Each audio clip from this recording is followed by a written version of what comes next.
Wow, it's a voice narrative again. Thank you for being here with me. Please listen to this video to the end.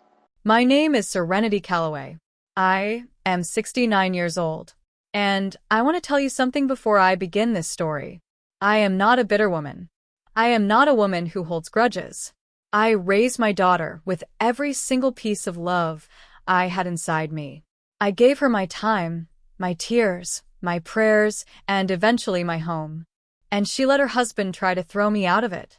But here is what neither of them knew. I had a secret. A small folded piece of paper sitting quietly in the bottom of my bedside drawer. A piece of paper worth $95 million. And I was the one who bought it. Good day, dear listeners. It's her voice narrative again. I'm glad you are here with me.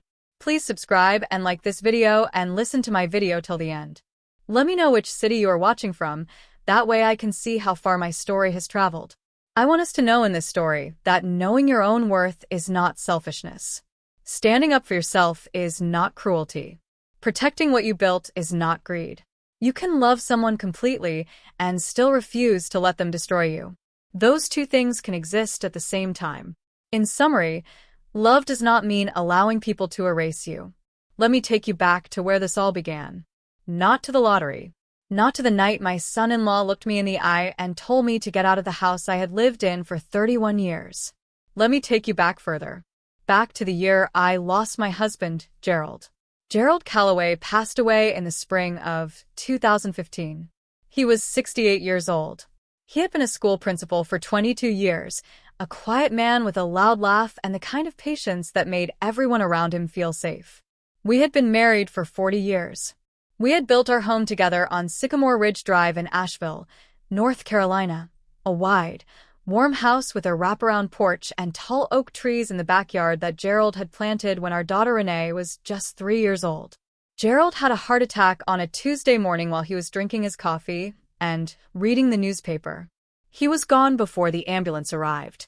I sat beside him on the kitchen floor and held his hand until they made me let go. That was the worst day of my life. At the time, I thought nothing could ever be worse than that day. I was wrong. After Gerald died, the house felt enormous. Every room was full of his absence. His reading glasses on the side table. His garden boots by the back door. His handwriting on the grocery list still stuck to the refrigerator. I left that list there for 2 months because I could not bring myself to throw it away. My daughter Renee called every day that first month. She was 32 at the time, living in Charlotte with her husband, a man named Oscar Webb. Renee had married Oscar 4 years earlier. I had tried to love him from the start. I really had. He was charming when he wanted to be, handsome in a polished sort of way, always dressed perfectly, always saying the right things in public. But there was something underneath the charm that I could never quite name. A coldness. A calculation in his eyes when he thought nobody was watching. Renee could not see it. She was in love. And love, as I have learned, can make you blind to things that are right in front of your face. In the fall of 2015, Renee called me with news that broke my heart for her and changed everything for me. Mama, Oscar lost his job. We are 3 months behind on the mortgage. I do not know what we are going to do. I did not hesitate for even 1 second. Come home, I told her. Both of you. Come home and stay with me until you get back on your feet. Mama, are you sure? It would only be for a little while. I am sure, baby. This house is too quiet anyway. Come home, she cried. I cried. We were both crying for different reasons. 2 weeks later, a moving truck pulled up in front of my house on Sycamore Ridge Drive. Renee hugged me on the porch and whispered thank you, Mama, over and over into my hair. Oscar shook my hand with a firm grip and a smooth smile. Thank you, Serenity, he said. We really appreciate this. Something about the way he said it made me feel uneasy. Not grateful. Almost satisfied. Like a man who had just won something. But I pushed that feeling down. I always pushed that feeling down. That was 8 years ago. And what happened in those 8 years, I would not wish on any mother alive. The first year was manageable. Renee helped me cook and clean. Oscar occasionally did yard work, mowing the lawn, and fixing the creaky back step that Gerald had always meant to repair. We ate dinner together most evenings. We watched television. It almost felt like a family again. But by the second year, things began to shift. Small things at first. The kind of things you could explain away if you tried hard enough. Oscar started rearranging furniture, without asking me. He moved Gerald's old armchair, the green one with the worn armrests that Gerald had sat in every single evening for 20 years, from the living room to the garage. When I came home from the grocery store and found it gone, I stood in the middle of the living room feeling like the floor had dropped beneath me. When I asked about it, Oscar shrugged and said the room needed more space. It needed more space. That chair had been in that room for 20 years. That chair was Gerald. I brought it back inside that same evening. Oscar said nothing, but I caught the look on his face. Irritation. Like I was being unreasonable. Then the photographs started disappearing. Gerald's portraits from the mantel. A framed picture of our wedding day. A photo of Renee as a baby, sitting on Gerald's lap. I would find them laid face down in drawers or moved to the back of shelves. Each time I put them back. Each time they disappeared again. When I asked Renee about it, she looked uncomfortable. She said Oscar thought it might be good for me to move forward. That surrounding myself with old memories was not healthy. I looked at my daughter, and I said, Renee, those are not just memories. Those are your father. She looked away. She could not hold my gaze. That was the first time I understood that I was not just dealing with a difficult son-in-law. I was dealing with a man who had a plan. And my daughter was either too afraid or too controlled to stop him. By year 3, Oscar had stopped pretending to be polite. He would walk past me in the hallway without a word. He would invite his colleagues over for dinner without telling me until an hour before they arrived. He made decisions about my house, my yard, my home, without ever once asking me. He hired a painter to repaint the living room without consulting me. The walls had been a warm cream color that Renee and I had chosen together when she was 16 years old. Oscar painted them a cold, stark gray. I stood in my own living room and felt like a stranger. Renee stopped meeting my eyes. When I tried to speak with her alone, Oscar would appear in the doorway, leaning against the frame, listening. Always listening. If I suggested Renee and I go for coffee, she would glance at Oscar first before answering. Always glancing at Oscar first. I started spending most of my time in my bedroom. I ate meals alone more often than not. I would hear them laughing in the living room, the sound of the television, the comfortable noise of a couple at home, and I would sit in my bedroom in the house I had built with my husband and feel invisible. I want you to understand something. I am not a weak woman. I taught second grade for 27 years. I raised a daughter mostly on my own because Gerald worked long hours, and I was the one who was there every morning and every evening. I buried my husband with dignity and strength when my whole world collapsed. But this was different. This was a slow erosion. It did not happen all at once.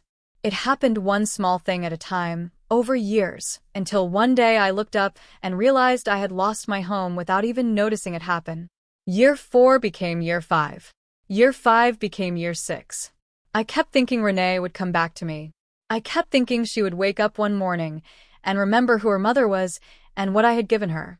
I kept holding on because I could not let go of the little girl who used to fall asleep in my arms while I read her stories at night. By year 7, I had one real friend left in my daily life. A woman named Gloria Patterson, who lived 2 doors down. Gloria was 72, a retired nurse with silver braids and a laugh that came from somewhere deep in her belly. She had been my neighbor for 15 years. She used to bring me sweet potato pie on Sundays. She was the only person who regularly asked me how I was doing and actually waited for the honest answer. One afternoon in early spring of 2024, I walked over to Gloria's house and sat at her kitchen table and told her the truth. All of it. The years of being invisible in my own home. The photographs. The furniture. The way Renee would not look at me anymore. Gloria listened without interrupting. When I finished, she was quiet for a moment. Then she said, "Serenity, I have watched what has been happening in that house for years. And I need you to hear me. You are being pushed out. Slowly and deliberately. You are being pushed out of your own home. I already knew it. Hearing it out loud made it real in a way that was almost unbearable. Gloria reached across the table and took my hand. She said, "Come with me to the convenience store. I need milk, and I want company. And sometimes you just need to get out of the house before it swallows you whole." We drove to a small shop called Quinn's Market on the edge of town. Gloria picked up her milk. On the way to the register, we passed a small display of lottery scratch cards and Powerball tickets. Gloria stopped. She looked at the display for a moment. Then she turned to me and said, "I always buy one. Never won a thing. But for 30 seconds after I buy it, and before I check the numbers, I feel like my whole life could change." She picked up a ticket and held it out toward the display. "Go on, Serenity. Buy one. You could use 30 seconds of hope." I almost said no. I never gambled. Gerald and I never bought lottery tickets. It felt frivolous to me. But something made me stop. Maybe it was 8 years of feeling invisible. Maybe it was Gloria's voice saying you could use 30 seconds of hope. Maybe it was just a tired woman who needed something, anything, to feel like the world was bigger than the 4 walls she had been confined to. I bought 2 tickets. Not 1. 2. I do not even know exactly why. I just took them both off the rack and handed the cashier $4 and dropped them into my purse. That evening I came home. Oscar was in the living room watching television. Renee was in the kitchen cooking dinner, something she rarely did anymore. She looked up when I came in and gave me a small, tired smile. On impulse, I reached into my purse and pulled out one of the 2 lottery tickets. I walked over and held it out to Renee. "I bought this today. Here, take it. Maybe we will get lucky." Renee looked surprised. She took the ticket and held it with both hands, turning it over. For just a moment, she looked like herself. Like my daughter. Like the girl I raised. She said, "Thanks, Mama." Oscar looked up from the television. He glanced at the ticket in Renee's hand and said, "Lottery tickets. Serenity, do you have money to throw away?" He went back to his show. Renee said nothing. She put the ticket on the counter. I went to my bedroom, took the other ticket from my purse, and put it in the small wooden box on my bedside table where I keep Gerald's watch and a few of his letters. I forgot about it almost immediately. 3 days later, everything changed. I was in the backyard on a Saturday morning, pruning the rose bushes that Gerald and I had planted together along the back fence. They were blooming late that year, fat pink roses that Gerald always said reminded him of me. Stubborn and beautiful and worth the thorns. I heard a scream from inside the house. Not a scream of pain or fear. A scream of pure disbelief. I dropped my pruning shears and ran inside. Renee was standing in the middle of the kitchen with her phone in one hand and the lottery ticket in the other. Her whole body was shaking. Her face was a color I had never seen on her before, somewhere between shock and joy and terror all at once. "Mama," she said. Her voice was barely a whisper. "Mama, I think we won." Oscar came thundering down the stairs. He grabbed the ticket from Renee's hand before I could even process what was happening. He crossed to the laptop on the counter and pulled up the lottery website. His eyes went back and forth between the screen and the ticket. Once. Twice. 3 times. Then he said something I will never forget. He said, "Holy God. $95 million. I stood in the doorway of my own kitchen watching my son-in-law jump up and grab my daughter and spin her around. Watching him pull out his phone and start making calls. Watching Renee laugh and cry at the same time with her hands over her mouth. And not once, not one single time, did either of them look at me. I was the one who had bought those tickets. I was the one who had handed Renee that piece of paper. I was standing right there. I did not exist. I went back to the rose bushes. I do not know why. I just walked back outside and picked up my pruning shears and kept working. My hands were steady. My chest felt hollow. I stayed outside until the sun went down. When I came inside that evening, the kitchen smelled like takeout food. Expensive boxes on the counter. Oscar was on the phone in the living room, pacing, talking in a low, excited voice. Renee was sitting at the kitchen table with a glass of wine, staring at nothing. She looked up when I came in. Something passed across her face. Something that might have been guilt if she had let it be. She said, "Mama, sit down. We need to talk to you." I sat down across from her. Oscar ended his call and came into the kitchen. He pulled out a chair and sat down at the head of a table. My kitchen table. The table Gerald and I had bought at an antique market in 1993. He folded his hands on the table and looked at me the way a man looks at a problem he has already solved. "Serenity," he said. "Our situation has obviously changed significantly. Renee and I have been thinking, and we believe this house is no longer the right fit for where we're going. We want to travel. We want to buy something bigger, something that reflects our new life." I looked at him. I waited. He continued. "We want to be fair to you. There is an excellent assisted living community about 40 minutes from here. Beautiful facility. Private rooms, medical staff, activities. We would cover all the costs.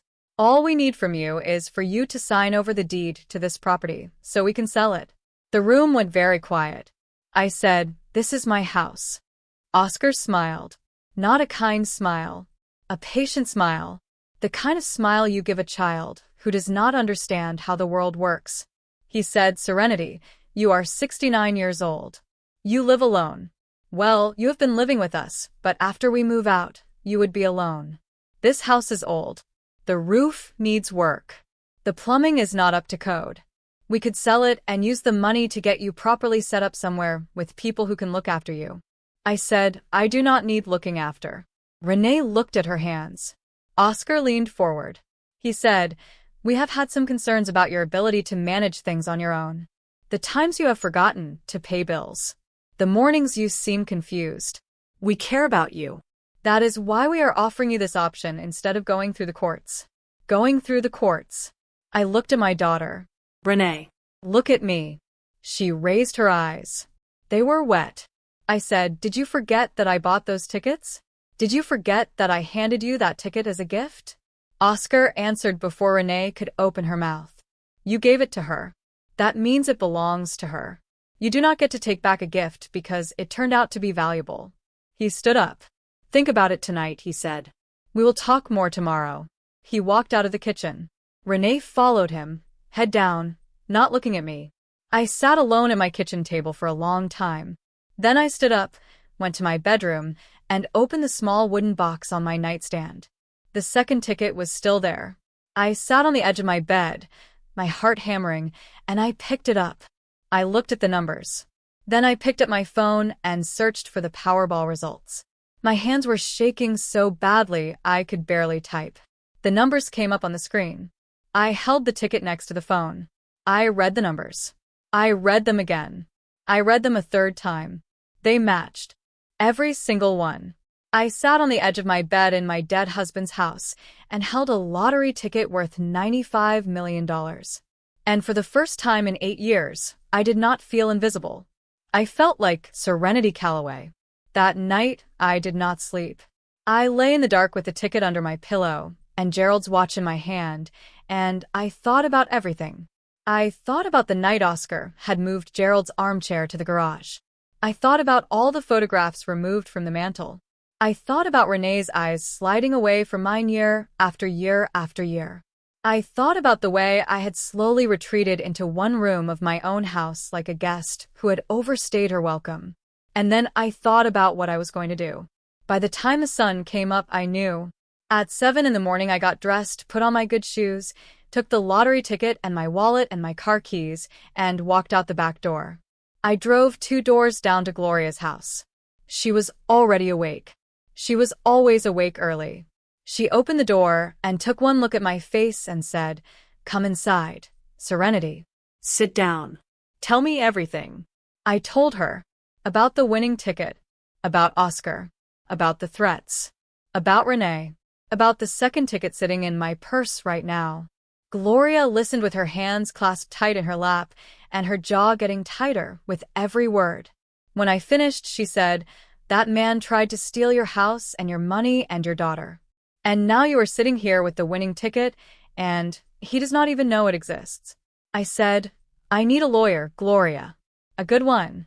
Gloria pulled out her phone without a second of hesitation. She scrolled, and then she said, "Patricia Odom." She is a property and family law attorney in Asheville. I met her at a community health event 2 years ago. Sharp as a blade. She handles elder financial abuse cases. She called right then, 7:30 in the morning on a Sunday. Patricia picked up. Gloria explained the situation in about 3 sentences. There was a brief pause on the other end of the line. Then Patricia said, "Tell your friend to come to my office at 10 this morning. Bring the ticket and anything that proves she purchased it." I looked at Gloria. She nodded. I went home and looked through my purse. I still had the receipt from Quinn's Market. $4. 2 Powerball tickets. Debit card purchase in the name of Serenity Calloway. I took a photograph of it with my phone. I put the receipt carefully in an envelope with the ticket. At 9:45, I drove to Patricia Odom's office downtown. Patricia was exactly what Gloria had described. She was 53, tall and precise, with close-cropped natural hair and eyes that missed nothing. She shook my hand and showed me into her office and said, "Tell me everything from the beginning." I did. I told her the whole story. All 8 years of it. The ticket, Oscar, the threats, the assisted living ultimatum, Renee, all of it. Patricia listened without writing a single note until I was finished. Then she picked up her pen and said, "Let me see the receipt and the ticket." She examined both carefully. She held the receipt up to the light. She looked at the ticket numbers against the lottery results on her laptop. Then she sat back and said, "Serenity, you have a strong case. You purchased both tickets. You have the receipt. There is no documentation of any transfer of ownership. You gave your daughter a $2 piece of paper as a casual gift. You did not sign anything. You did not make any agreement. Under North Carolina law, a lottery ticket belongs to the person who purchased it unless ownership is formally transferred." She leaned forward. "We're going to file a notice of dispute with the North Carolina Lottery Commission today. Right now. Before Oscar makes a move to claim that prize." I said, "Can we do that on a Sunday?" She said, "The electronic system runs 24 hours. We can file today, and it will be time-stamped immediately. Once that notice is in the system, Oscar cannot claim the prize without a formal hearing." We spent the next 2 hours preparing the filing. I signed an affidavit. Patricia submitted the documents at 12:18 that afternoon. "Done," she said, closing her laptop. "Now go home. If Oscar confronts you, say nothing about this. Do not argue. Do not threaten. Just come back here and call me." I drove home feeling like a different woman than the one who had left that morning. When I pulled into my driveway, Oscar's car was there. I walked inside. He was in the kitchen eating lunch, reading something on his tablet. He looked up when I came in. He said, "Have you thought about what we discussed?" I said, "I have." He put down his tablet. "And?" I said, "I need more time." His eyes narrowed slightly. He said, "Serenity, we are trying to help you. The longer you wait, the more complicated this becomes. There are legal processes for situations like yours. We would prefer not to go that route, but if we have to..." I looked at him. I said, "I understand." I walked to my bedroom and closed the door. That night I heard Oscar and Renee talking in their room. Their voices low and quick, the way people talk when they are planning something. At one point Renee's voice rose slightly, and Oscar's came back sharp and quiet, and her voice dropped again. I lay in my bed and listened to the silence that followed, and I thought about my daughter. She was in there. My girl. The baby I had held in the hospital and promised the whole world to. She was in that room. And she was afraid. Not of me. Of him. The next morning, Monday, my phone rang at 8:15. It was a woman from Jefferson Community Bank. She said her name was Angela Marsh, and she was a senior account manager. She said she was calling to flag an unusual document submission. She said, "Ms. Calloway, we received a power of attorney filing yesterday with your name on it. It lists Oscar Webb as your designated financial representative with full authority over your checking account, your savings account, and your investment accounts. The signature on the document does not match the signature we have on file for you. We did not process it, but I wanted you to know it had been submitted." I sat down on the edge of my bed. I said, "I did not sign that document. I never submitted anything like that." Angela said, "That is what we suspected. The signature was close, but not accurate. We have flagged your accounts. Nobody will be able to access them without you coming into the branch personally. Ms. Calloway, you should speak with an attorney, and you should consider filing a police report. This is attempted financial fraud. I said, who submitted the document? She said, the name on the submission was Oscar Webb. I sat on the edge of my bed after she hung up, and I looked at Gerald's photograph on the dresser. Gerald in his graduation robes, grinning like the whole world was his to fill. I thought of him saying, Serenity, you always did know how to stand your ground when it mattered. I called Patricia. She answered on the second ring. I told her what the bank had said. Patricia was quiet for exactly 3 seconds. Then she said, he forged your signature on a power of attorney the same day you filed the dispute notice. Serenity, this is not just a lottery dispute anymore. This is criminal fraud. Forgery is a felony in this state. I want to report it, I said. Good. Go to the police station today. File a report. Get a case number. Then call me immediately. I was at the Asheville Police Department by 10 that morning. I asked for a detective and they sat me down with a woman named Detective Sandra Reeves, 40s, calm, thorough. She listened to everything. The lottery, the dispute filing, the power of attorney, the bank call. She examined the photograph of the forged document that Angela had emailed to me.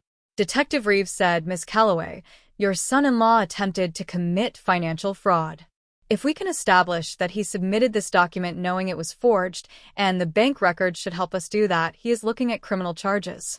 I want that on record, I said. She handed me a case number on a card. She said, be careful at home. If anything feels threatening or unsafe, call us immediately. I drove home.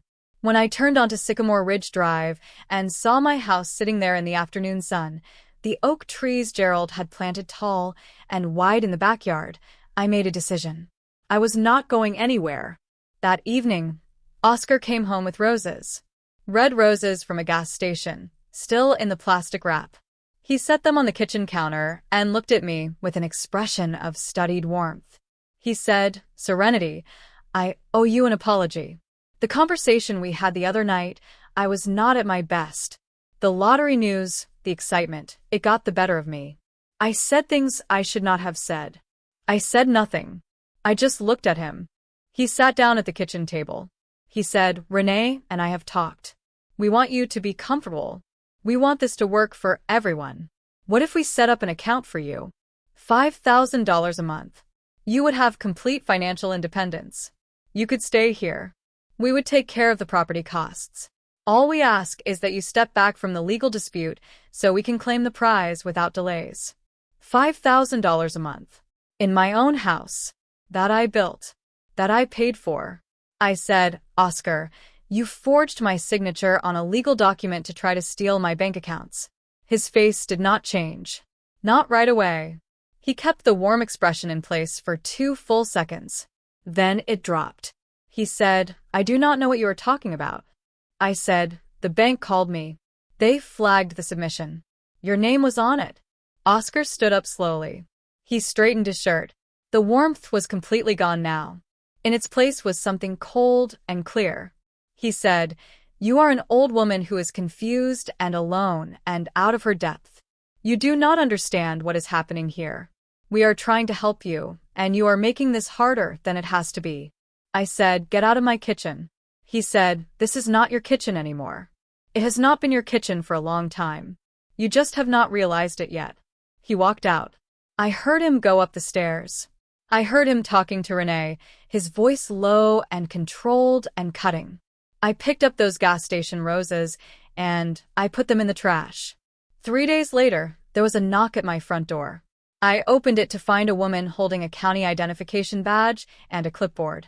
She introduced herself as Helen Torres from the Buncombe County Adult Protective Services Office. She said she had received a report concerning my welfare and she needed to conduct an assessment. I knew immediately who had filed it. I stepped aside and said, come in, Helen. She was professional and thorough. She asked me the date, my full name, the name of the current president, my medical history, whether I managed my own finances, whether I prepared my own meals, whether I had experienced memory loss or confusion. I answered every question clearly, completely, and precisely. She walked through my house. The kitchen was clean. The refrigerator was stocked. The stove was spotless. My medication was organized in a pill container with the days of the week labeled, just as it had been for 15 years. My bedroom was neat. My finances were organized in a folder in my desk. She stopped in the small sunroom off the back of the house where I kept my sewing and my books and the hundreds of note cards I sent to former students over the years. She looked around at the shelves of books, the carefully labeled boxes, the organized craft supplies. She said, "Ms. Calloway, how long have you been doing this?" "The cards for your former students?" I said, 23 years. I send one every time one of my students graduates. I taught second grade for 27 years. I tracked them down through social media and school records. Sent cards when they graduated middle school, high school, college. Helen was quiet for a moment. Then she said, "I have been doing this job for 14 years. I have seen the real cases. The people who genuinely need help. And I have seen the cases filed by people who want to control someone financially." She closed her clipboard. "Ms. Calloway, you are not the person described in this report. You are one of the most organized, mentally sharp, and clearly capable people I have assessed in years." She handed me her business card. "I will be filing my report within 48 hours. My conclusion will be that this assessment is unsubstantiated. But if you ever do need real help, call me." She left. I closed the door and leaned against it and let out a breath I had been holding for 3 days. Gloria came over that afternoon. I told her everything. She sat across from me at the kitchen table and shook her head slowly. She said, "Serenity, that man is not just greedy. He is dangerous. He tried to steal your money. He tried to have you declared incompetent. He is doing everything he can to remove you from your own life." I said, "I know. But Gloria, my daughter is still in that house. My daughter is still sleeping next to that man every night." Gloria reached across the table. She said, "Renee is going to have to make a choice. You cannot make it for her. You can only stand your ground and let her see clearly." That was the hardest thing I had ever heard. And I knew it was true. The next Sunday, I did something I had not done in a long time. I went to church, Mount Calvary Baptist, where Gerald and I had been members for 30 years. I sat in the third pew from the front where we always used to sit. I sang the hymns. I listened to the sermon. And afterward, the pastor, Reverend Amos Green, a big gentle man with kind eyes, came to find me. He said, "Serenity, it has been too long." How are you? I told him the truth. Not all of it, but enough. He listened. Then he said, "I am going to make some calls. You have more people in your corner than you know." He was right. Over the next 2 days, 7 members of my church community left voicemails and text messages and notes in my mailbox, saying they were praying for me, saying they had known me for decades and would say so to anyone who asked. 3 of them called Patricia directly and offered to provide written statements attesting to my character, my mental sharpness, and my independence. One of those calls was from my former school principal, a 71-year-old woman named Frances Diggs, who had worked with me for 15 years and said, "I will fly back from Florida personally if I have to." Serenity Calloway is one of the most competent women I have ever known in my life. I sat in my bedroom that night and read those messages one by one. My chest hurt with the weight of being seen after so many years of being invisible. The mediation was scheduled for a Thursday in early May. Patricia drove us to Raleigh, where the North Carolina Lottery Commission held their dispute hearings. I dressed carefully that morning. A dark blue dress that Gerald always said made me look like I meant business. Low heels. My pearl earrings that had belonged to my mother. Patricia met me at the car and said, "You ready?" I said no, but I am going anyway. She smiled. That is all courage ever is. The commission hearing room was on the 4th floor of a gray government building downtown. Long table. Official seals on the wall. A woman named Commissioner Judith Ellison at the head of the table, 60 years old with reading glasses and an expression that gave nothing away. Oscar and Renee arrived with their attorney, a man named Bradley Crane who had the look of someone who charged a lot of money to say very little. Oscar was in a new suit. Expensive. He looked like a man who had already deposited the check. Renee sat beside him. She was wearing a blouse I had given her 3 Christmases ago. She did not look at me when they walked in. Commissioner Ellison opened the hearing and explained the process. Then she turned to Bradley Crane and said, "You filed the claim. You may present first."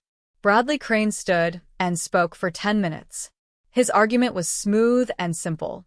Serenity Calloway had given her daughter a lottery ticket as a gift. Gifts are irrevocable. The ticket therefore belonged to Renee Webb and, by extension, to the family unit. There was nothing complicated here. The ticket should be released for claim. Then Patricia stood up. She was shorter than Bradley Crane. She wore a simple gray suit and spoke without notes. She placed 2 documents on the table in front of Commissioner Ellison. This is a purchase receipt from Quinn's Market in Asheville, North Carolina, dated March 30th, 2024. Time stamped at 4:53 in the afternoon. 2 Powerball lottery tickets purchased by debit card in the name of Serenity and Calloway. Purchase amount $4. She placed a second document beside the first. This is Ms. Calloway's bank statement showing the corresponding $4 debit charge at Quinn's Market on the same date and time. She looked at Commissioner Ellison. Under North Carolina lottery regulations, a ticket belongs to its purchaser unless there is documented evidence of a formal ownership transfer. A verbal exchange of a $2 piece of paper with no witnesses, no written agreement, and no statement of intent does not constitute a legal transfer of a $95 million asset. Then she placed a third document on the table. This is a letter from Jefferson Community Bank dated April 9th, documenting an attempted submission of a forged power of attorney in Ms. Calloway's name, submitted by Mr. Oscar Webb, seeking full financial control over Ms. Calloway's accounts. The room went absolutely still. "And this," Patricia said, setting down one final document, "is a police report filed with the Asheville Police Department, case number 2024, BU03881, documenting the attempted forgery and financial fraud." Commissioner Ellison looked at the documents for a long moment. Then she looked at Bradley Crane. She said, "Counsel, were you aware of this information?" Bradley Crane's composure cracked just slightly at the edges. He said, "I was not aware of the details of the bank matter." Commissioner Ellison said, "A moment, please," and she stepped out of the room. Oscar leaned over and said something to Bradley Crane in a low voice. Bradley Crane closed his folder. Renee sat very still. She was staring at the police report. Commissioner Ellison came back in 7 minutes later.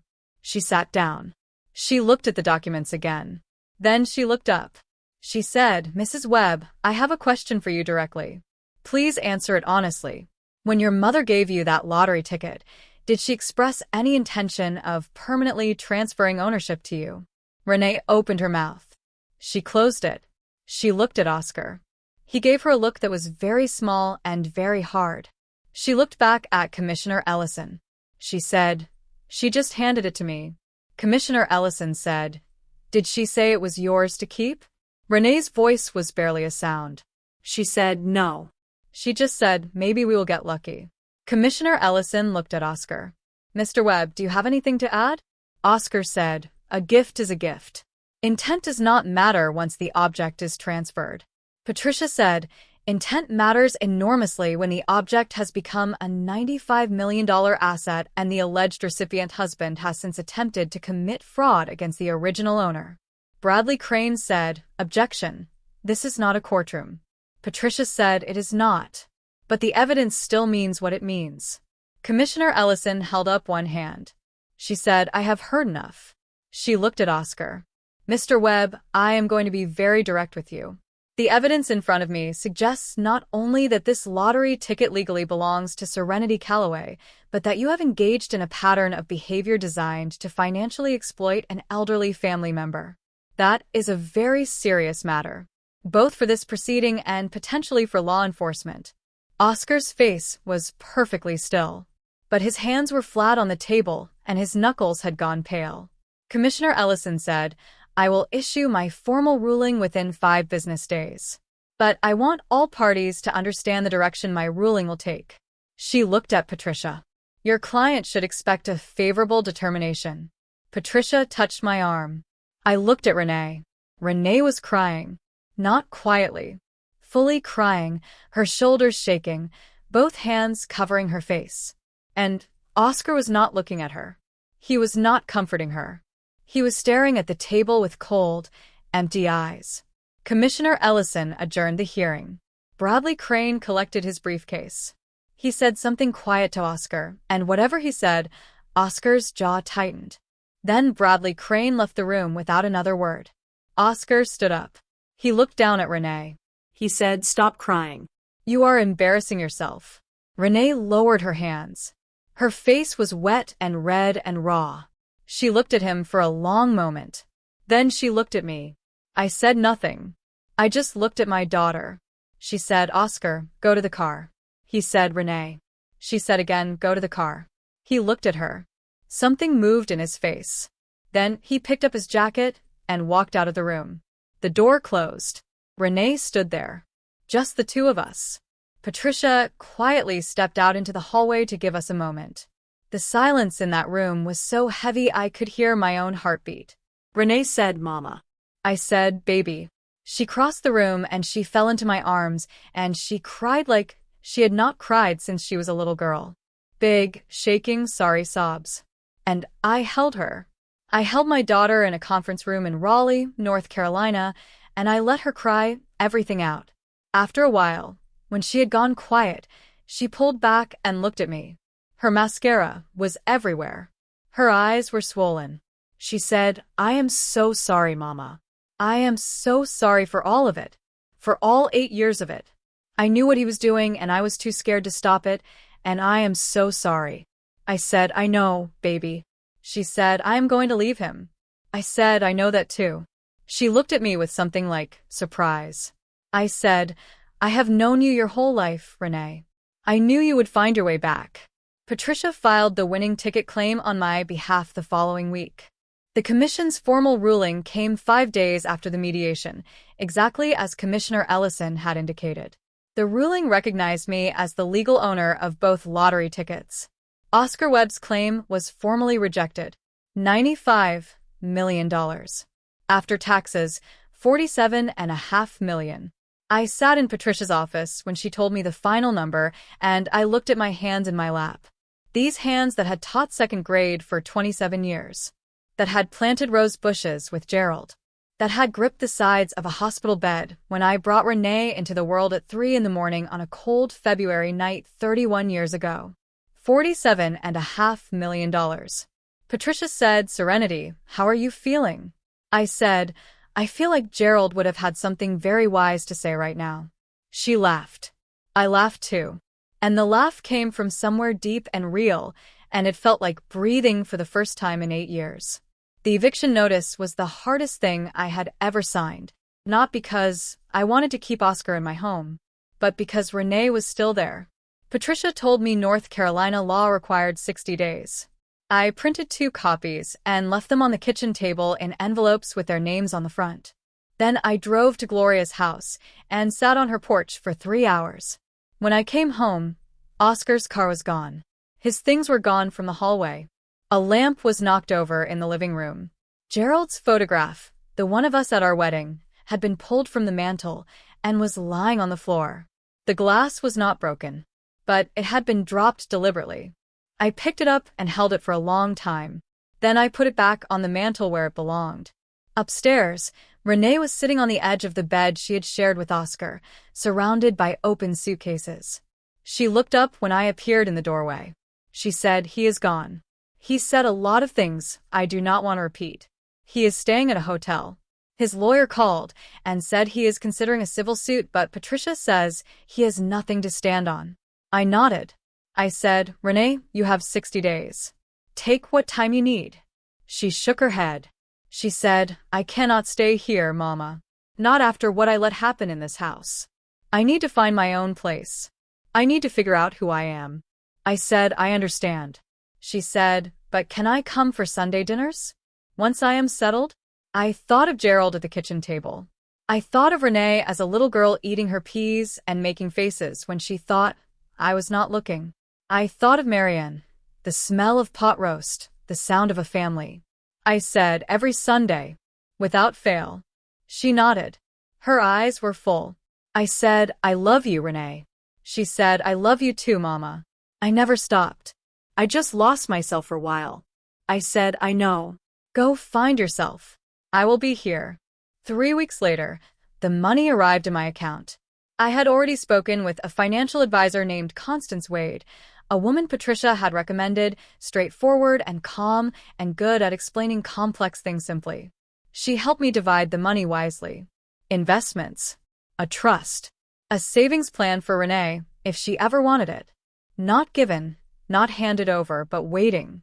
For when she had truly rebuilt her own foundation. And then I made one more decision.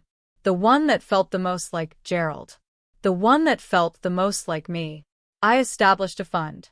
I called it the Gerald Calloway Protection Fund. I put $5 million into it. The fund would pay for attorneys, for court fees, for emergency housing, for any elderly person in North Carolina who is facing financial exploitation at the hands of their own family. People who had no money to fight back. People like me, except without the second lottery ticket sitting in a wooden box on the nightstand. Patricia agreed to oversee the legal operations. Helen Torres from Adult Protective Services agreed to serve as a case referral consultant. Gloria told everyone she knew about it, and 3 local churches put flyers up in their bulletins. By the end of the first year, the fund had helped 31 people. Gerald would have been proud. I know it. I sold the house on Sycamore Ridge Drive. I want you to understand why. It was not because Oscar had won. He had not won. It was because the house held too many of the wrong memories now, layered over the right ones. Every room I walked through, I saw 8 years of being pushed into corners. I saw Gerald's armchair in the garage. I saw the cold gray paint on walls that used to be warm cream. The house sold in 2 weeks. A young couple with a toddler and a baby on the way. They stood on the wraparound porch, and the young woman touched one of the oak trees in the backyard and smiled. I told her, a good man planted those trees 30 years ago. They have very deep roots. She said, we will take good care of them. I believed her. I bought a house in Beaufort on the North Carolina coast. Small and bright, white walls and big windows that let in the sea light. A porch facing the water. A garden just big enough for roses. The first morning I woke up there, I lay in bed and listened to the sound of the ocean. Gerald used to say, Serenity, one day we are going to live somewhere we can hear the water, every morning. We always meant to do it and never did. I did it for both of us, Gerald. I did it for both of us. Gloria came to visit 3 weeks after I moved in. She stood on the porch with her coffee and looked out at the water and said, Serenity Calloway. You made it. I said, we made it. She said, no, honey. You made it. I just kept you company along the way. Renee came every other Sunday. She drove 3 hours each way, without complaining. She got a job at a nonprofit in Asheville, helping families navigate the social services system. She said she wanted to do work that meant something. She was good at it. The divorce from Oscar finalized without ceremony. He contested it for a while and then stopped, probably when he realized there was nothing left to take. The first Sunday Renee came to the new house, I made pot roast. She walked in and smelled it from the front door and burst into tears. Good tears. The kind that means something has come back to life. We ate on the porch. The sun was setting over the water, orange and pink, the kind of sky that looks like God was showing off. We did not talk about Oscar. We did not talk about the house or the lottery or the 8 years. We talked about small things. Her new job. The neighbor's dog, who kept stealing my garden hose. The book Renee was reading. The roses I was trying to get started in the salt air. At one point she looked at me and said, Mama, do you think Dad would have handled all of this better than you did? I thought about it. I said, Gerald would have confronted Oscar in year 1 and told him to pack his bags. He was never patient with people who disrespected his family. Renee laughed. Then her face got soft. I miss him. I said, I know. So do I. She said, I think he was proud of you, though. For fighting. I looked out at the water for a moment. The last of the sun on the surface. The quiet sound of the waves. I said, I did not fight for the money, Renee. I want you to know that. The money was just what he was trying to take. What I was really fighting for was the right to exist, to matter, to not be erased by a man who thought I was in the way. Renee nodded slowly. She said, "You should never have had to fight for that." No, I said. I should not have. But some fights find you whether you asked for them or not. And when they do, you can lie down or you can stand up. She leaned her head on my shoulder the way she used to do when she was small. She said, "You always stood up, Mama." I put my arm around my daughter. We sat there while the sky turned purple and the stars came out one by one. I thought about Gerald. I thought about the lottery ticket in the wooden box.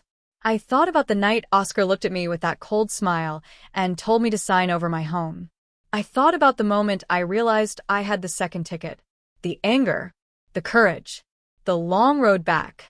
I thought about this porch, this water, this silence, this daughter leaning on my shoulder.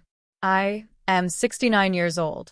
I have $47 million in the bank and a fund helping families fight for their dignity every single day. I have a daughter finding her way back to herself. I have a house that sounds like the ocean and a garden that smells like roses.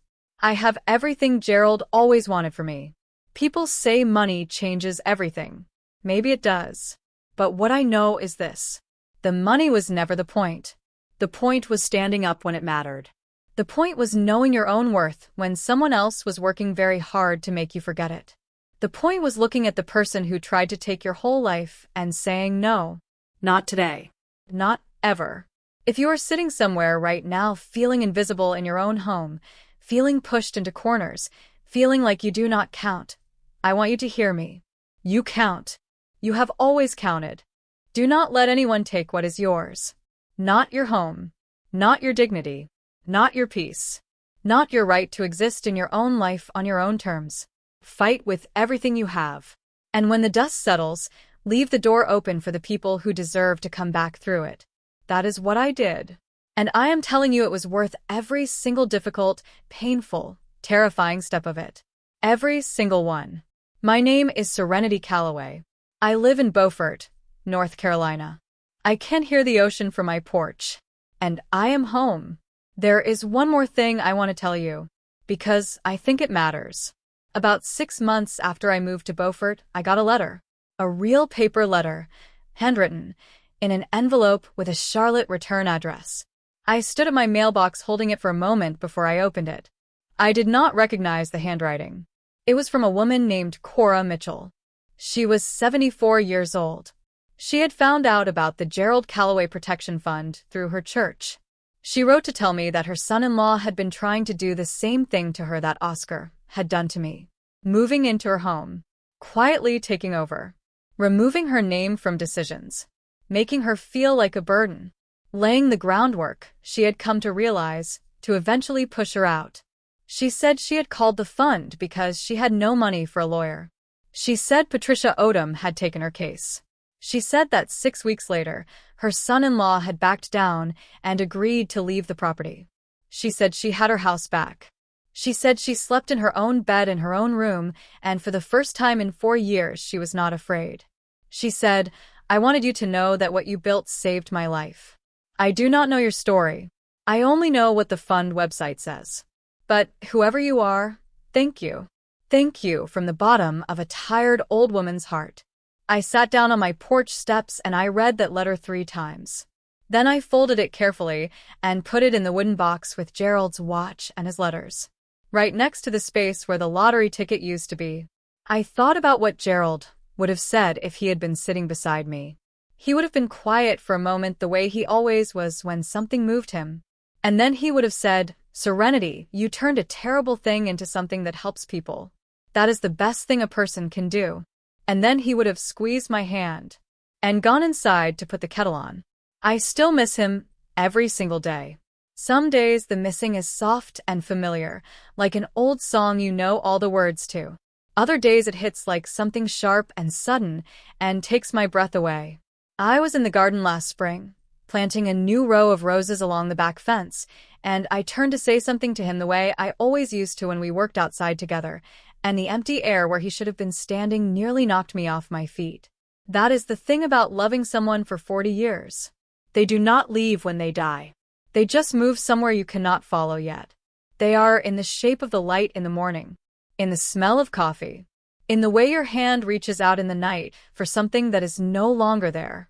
I plant roses because Gerald loved them. I keep his watch in the wooden box because I cannot bring myself to put it in a drawer.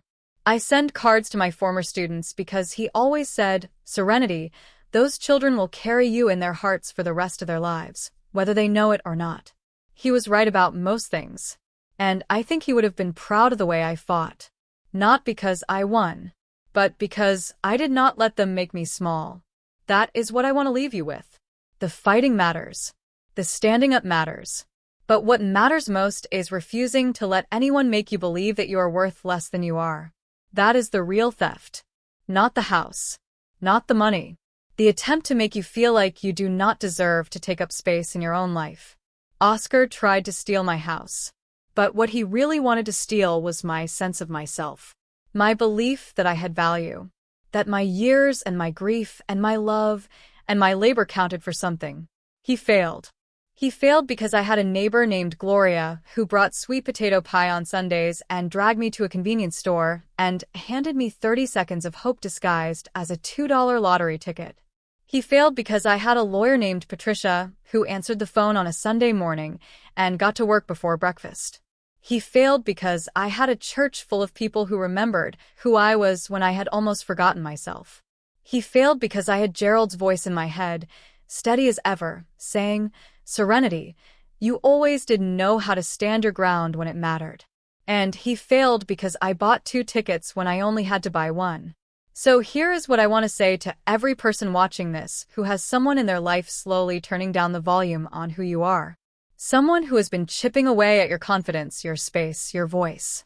Someone who has been rearranging the furniture of your life without asking permission. You see what is happening. You have always seen it. You are not confused. You are not overreacting. You are not too old or too sensitive or too sentimental. You are a person who deserves to live fully and freely in your own life. And if someone in your home, someone you love, is trying to take that from you, you are allowed to fight back. You are allowed to say no. You are allowed to call a lawyer and a detective and your neighbor and your pastor and every person who has ever loved you and say, "I need help. I need to stand up. I need to not disappear." You are worth fighting for, even if you have to be the one to do the fighting. Especially then. I am Serenity Calloway. I am 69 years old, and I have roses in my garden and ocean on my porch and my daughter coming for Sunday dinner, and a fund that has helped 63 people so far reclaim what belonged to them. I have everything that matters. And it started with one question I asked myself on the worst night of all of this, sitting on the edge of my bed in the dark, holding a lottery ticket I did not know I had. The question was this: what would Gerald think if I gave up? The answer came back fast and clear, and in his exact voice. He would be heartbroken. So, I did not give up. And neither should you. Take care of yourselves. Take care of each other. And if someone ever tries to tell you that you have no place in your own life, look them straight in the eye and remember you are the one who built the foundation. Make them prove otherwise. I promise you, they cannot. This is Serenity Calloway from Beaufort, North Carolina. Thank you for listening to my story all the way to the end. It means more than you know. God bless every single one of you watching this. Every single one.